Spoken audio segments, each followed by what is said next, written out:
Moi, il n'y a rien, mais rien qui ne justifie qu'un enfant de 8 ans, je ne parle pas de son père, qu'un enfant de 8 ans aille dans un commissariat pour être entendu et discuter et se rendre des comptes en quelque sorte face à un fonctionnaire de police. Et je pense même que le fonctionnaire de police a dû juger ça grotesque. Le père, c'est autre chose. Un enfant de 8 ans, ça raconte n'importe quoi. Moi, je suis aussi enseignant, même des adolescents, ça raconte n'importe quoi. Quand on fait un débat sur le mariage pour tous, vous entendez des horreurs dans une classe. Quand on fait des débats, y compris dernièrement, des sottises. Le rôle du pédagogue, évidemment, c'est d'apporter des réponses, adaptées selon l'âge de l'enfant, selon que ce soit un adolescent de 8 ans, etc. On peut s'apercevoir que le problème, c'est les parents. Les convoquer, tout ça, la direction a bien fait. À cette occasion, découvrir que le père est violent. Et signaler d'ailleurs à la police que le père est violent. Il y a une plainte qui a été... Non mais ça après, je ne conteste pas. Quand on a un père qui vient dans une école, qui y compris menace des enseignants, il va de soi qu'il est hors de question que qui que ce soit menace un enseignant dans ce pays. Et ça c'est... Mais bon, mais là, moi ce que je juge, alors je veux bien après qu'on m'apporte de nouveaux éléments, mais un enfant de 8 ans dans un commissariat, pardon, ça devient grotesque, faut arrêter. Cet enfant n'aura rien compris. Alors effectivement, je demande à ce que... Quand j'entends l'avocat, l'enfant a même dit qu'il ne savait pas bien ce que voulait dire le mot de terroriste. Et puis, pardon, j'invite chacun qui nous écoute, on a des enfants. Sur des sujets de société, les gamins, pardon de le dire, ils disent des sottises, des énormités. Ils jouent à des jeux vidéo, ils ont une perception de la réalité qui les amène à dire n'importe quoi, à dire qu'il faut tuer tout le monde. Vous avez même des enfants qui disent des banalités racistes, parfois, n'ayant pas l'impression de les dire. Ah, j'aime pas les noirs dans la cour, etc. Le rôle d'un parent, c'est de discuter de tout ça. Donc, je voudrais, dans cette affaire, quand même, je répète, rien. Et là, j'ai peur qu'au bout d'un moment, si on a une situation, si l'idée, là, j'ai un désaccord, pardon, de fond avec vous, c'est que même un enfant qui dirait une énormité choquante à 8 ans est un potentiel terroriste, c'est tirant raccourci qu'aucun pédagogue, aucun membre de la PJJ, la protection de la jeunesse judiciaire, etc., ne fait. C'est pas vrai.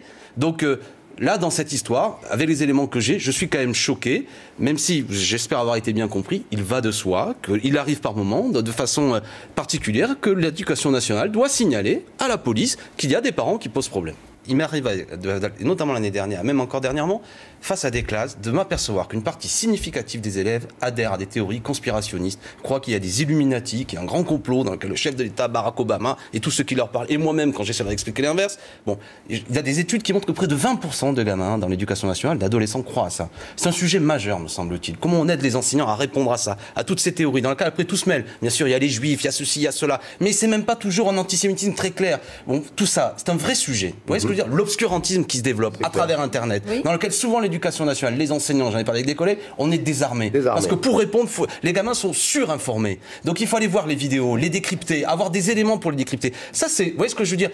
On est d'abord, là je parle comme enseignant dans l'éducation nationale, des pédagogues qui devront répondre de manière adaptée à des choses. Et ce dont j'ai peur, sans angélisme, c'est que si immédiatement on judiciarise, on met la police, bon, ça complique tout. Non mais en l'occurrence, je crois... c'est pas judiciarisé. Non mais du moins... C'est écouter à la demande d'un corps enseignant. Dans cette affaire, avec toutes les précisions qui sont nécessaires, moi, ce dans quoi je ne me reconnais pas, que le père soit convoqué ne me choque pas, je répète pardon ce que j'ai dit, mais... Honnêtement, l'enfant n'a pas à rentrer dans le commissariat. Moi, je pense que c'est pour son intérêt. Ben personnellement, je ne crois pas. L'enfant, il peut être entendu par une psychologue scolaire. Normalement, dans chaque école, il y a au moins un réseau de psychologues scolaires. Là, il peut être présenté pour qu'on puisse lui parler avec des mots adaptés. Je ne crois pas qu'un fonctionnaire de police, qui fait sans doute bien son travail, n'a pas la formation pour parler à un enfant de 8 ans.